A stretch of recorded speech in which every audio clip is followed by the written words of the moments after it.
On aurait dû mettre dans les urnes lorsque on est dans les élections, j'aurais dû marquer Donald Trump sur le papier. Est-ce que c'est lui qui dirige le pays ou est-ce que nous avons un pays qui est dirigé par son propre gouvernement?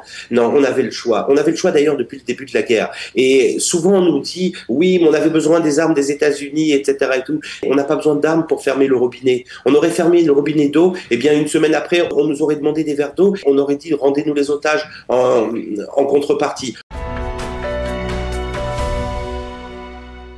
Chaim Berkovitch, Chaim, bonjour. Boker Tov. Et oui. Moi, Dim Simcha, bien sûr. Vous êtes membre de l'association Israel Forever. Et nous allons voir avec vous un peu ce que vous pensez de cet accord. D'abord, on va commencer par, je suppose, des choses positives pour tout le monde. C'est le retour prévu des otages demain matin, en tout cas, d'après ce qu'on en sait aujourd'hui. Bien sûr, c'est quelque chose de très positif et nous sommes tous avec les familles qui attendent le retour de ces personnes qui, depuis, je le rappelle, depuis plus de 2 ans, se retrouvent en captivité par le Hamas. On a vu des vidéos qui sont... c'est une catastrophe. Ça nous rappelle les années 39-45. On est dans une situation critique pour ces personnes et comme tout le monde, je partage cette joie de pouvoir les voir revenir à la maison. Un peu d'appréhension quand même, comme vous avez évoqué ces images très difficiles qu'on a vues de certains otages qui sont dans des situations visiblement de santé assez difficiles. Un peu d'appréhension tout de même ? Bien sûr qu'on a une appréhension parce qu'on ne sait pas dans quel état ils vont revenir. On ne sait pas si on est en train de leur donner des tonnes de nourriture pour essayer de montrer que le Hamas est un peu moins barbare que de ce qu'il est. Alors, on a très très peur. On ne sait pas dans quelles conditions. On sait justement les conditions dans lesquelles ils ont été retenus. C'est quelque chose de catastrophique. Ouais. Mais on espère et tous les hôpitaux d'Israël sont prêts à les recevoir et leur apporter le maximum de soins pour qu'ils puissent se rétablir le plus vite possible. Et on est de tout cœur, on attend tous et je pense que pas grand monde ne va dormir cette nuit en Israël en pensant que les otages vont enfin rentrer à la maison et c'est quelque chose de grandiose. Mais de toute façon, on doit étudier cette nuit, Chaim. Donc, on ne reviendra pas. On étudiera pour que ça puisse réussir. Bien sûr. Autre question quand même, et aussi c'est un point d'interrogation, c'est le nombre de corps, puisque malheureusement, sur les 48 otages qui doivent revenir, 28 visiblement sont des otages qui ont été tués, qui sont morts. On ne sait pas exactement s'ils reviendront tous en même temps. Pour le moment, là aussi, c'est un point d'interrogation assez important. C'est un point d'interrogation assez important et j'espère et j'ai peur malgré tout que le Hamas va jouer là-dessus et qu'il va garder quelques corps pour pouvoir dire en disant aujourd'hui nous ne savons pas où ils sont, etc. Et j'espère que eux aussi on va pouvoir les ramener le plus rapidement possible pour leur donner une sépulture digne de soi. Vous savez que dans le peuple juif c'est très très important la façon dont une personne est enterrée et aussi c'est important pour les familles pour qu'ils puissent enfin faire le deuil pour leurs enfants qui sont tombés.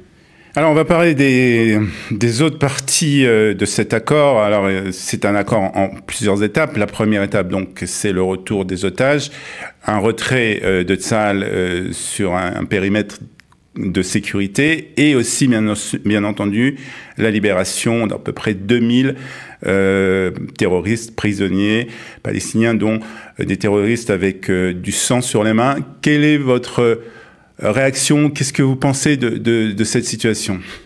Je vais vous dire, en face du fait qu'on est très heureux d'avoir les otages qui retournent à la maison, on est dans une situation où on retourne tout simplement au 6 octobre. Et ça, c'est quelque chose de malheureux. Le Hamas reste dans la bande de Gaza. Le Hamas va continuer à diriger la bande de Gaza jusqu'à la prochaine étape. On ne sait même pas si la prochaine étape elle aura lieu. Mais avec la différence, c'est que le Hamas va récupérer à peu près, j'ai pas le chiffre exact, mais à peu près 2000 personnes, 2000 terroristes qui vont sortir de nos prisons. 2000 personnes qui ont du sang sur les mains, notamment un des terroristes était déjà sorti à l'époque de Gilad Shalit et il ressort, il a à nouveau agi avec de la terreur, il a à nouveau été emprisonné et il va ressortir encore une fois. On n'apprend pas du passé et on va se retrouver dans une situation qui est critique, c'est qu'on se retrouve après le 6 octobre. nous, on nous avait promis une chose. On nous avait promis une victoire absolue. La droite au gouvernement nous avait dit la victoire absolue. Le retour des otages, mais la victoire absolue. Est-ce que c'est une victoire? Est-ce que de cette façon-là, on est face à une victoire? Je pense que la réponse, elle est dans les rues de Gaza aujourd'hui. Olivier, pardon.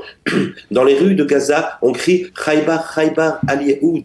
Ça nous rappelle une période où les soldats de Mahomet ont assassiné des tribus d'Israël. C'est ce qu'ils disent, c'est ce qu'ils ressentent. Le Hamas a gagné une partie de cette guerre. Et malheureusement, aujourd'hui, on est dans une situation où on ne peut pas dire que le Hamas entièrement a été exterminé. On a encore plus de 15 000 personnes du Hamas. On a encore une épée de Damoclès sur Israël et c'est quelque chose de catastrophique. Mais est-ce que, on avait vraiment le choix? Parce que à partir du moment où Donald Trump a décidé que les otages devaient revenir, que ce soit pour des raisons politiques, intérieures, pour des raisons personnelles ou pour des raisons peut-être géopolitiques plus importantes. Est-ce qu'on avait vraiment le choix, vraiment que...